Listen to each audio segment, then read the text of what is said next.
En este tutorial pretendo que entiendan el concepto de tamaño de palabra. ¿Qué significa el tamaño de palabra? Por tamaño entendemos el número de bits contenido en la palabra.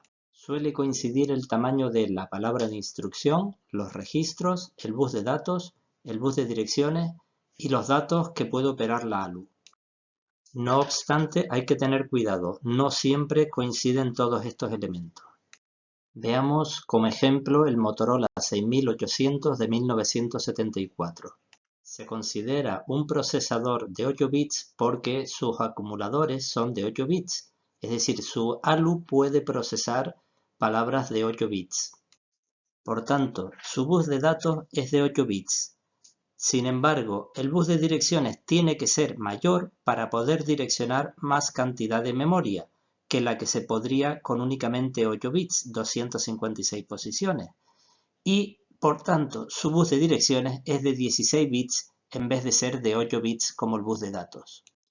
Veamos algunos procesadores con distinto tamaño de palabra. El primer procesador de 8 bits se considera el Intel 8008 de 1972. El más conocido de 8 bits de Intel fue el Intel 8080 de 1974.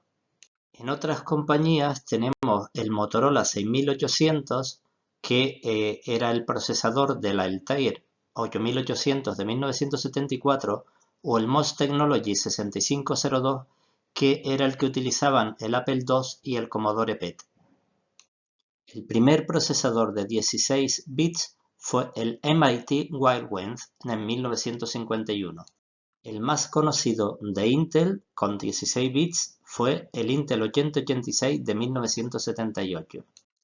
De otras compañías destacan el DEC PDP-11 de 1970 y el Motorola 68000, que equipaba los Macintosh II en 1987. El primer procesador de 32 bits fue el Manchester Baby de 1948. El primero de Intel fue el Pentium Pro en 1995.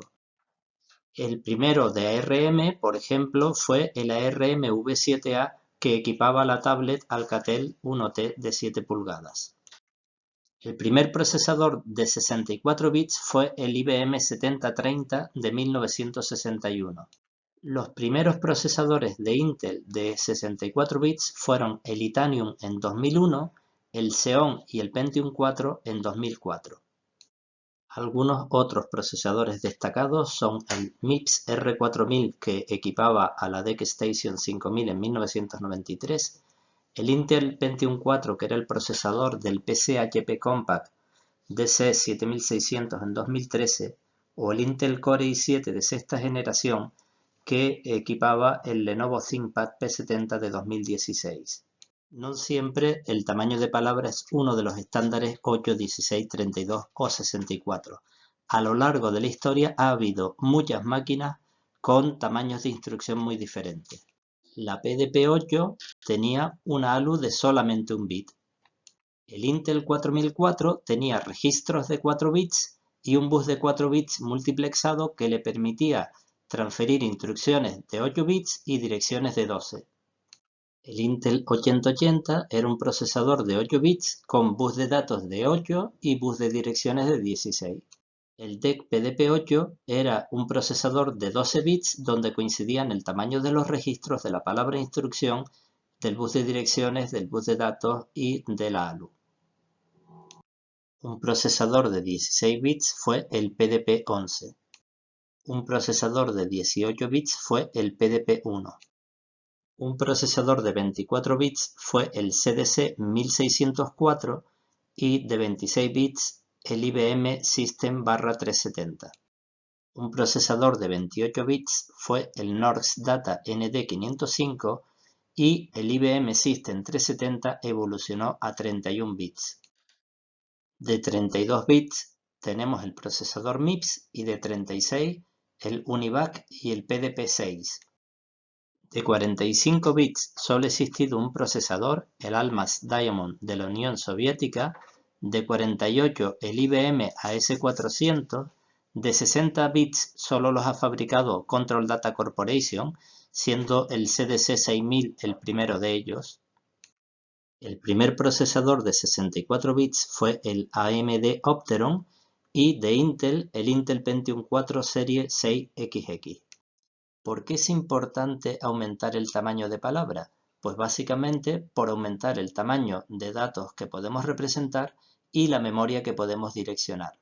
Con 8 bits podemos representar los enteros hasta el 256 y direccionar solamente 256 bytes. Con 16 bits podemos representar enteros hasta el 65.536 y direccionar hasta 64 kilobytes de memoria. Con 32 bits podemos representar enteros hasta valores superiores al 4.000 millones y podemos direccionar memoria hasta 4 gigabytes. Con 64 bits podemos direccionar hasta 16 exabytes de memoria y representar enteros hasta el orden de 1 por 10 a la 19. ¿Cuántas instrucciones puede tener el juego de instrucciones de un procesador? El procesador MIPS 32 tiene 64 instrucciones principales y en función de una serie de parámetros se puede llegar a las 150. El Intel 8086 sigue una arquitectura CISC, Complex Instruction Set Computer, es decir, juego de instrucciones complejo, y el número de instrucciones es algo más elevado.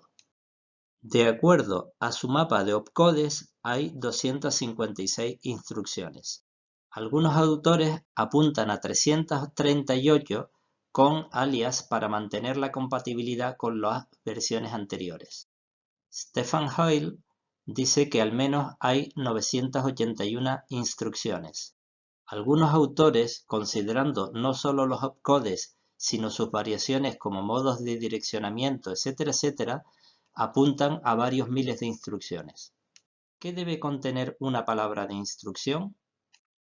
Lo más importante, el opcode, que nos tiene que indicar lo que hay que hacer. En el campo de operandos nos tiene que indicar dónde están los operandos y dónde guardaremos el resultado. Hay que tener en cuenta que no todas las instrucciones guardan un resultado. No dejes de ver el resto de vídeos de esta lista de reproducción sobre estructura de computadores.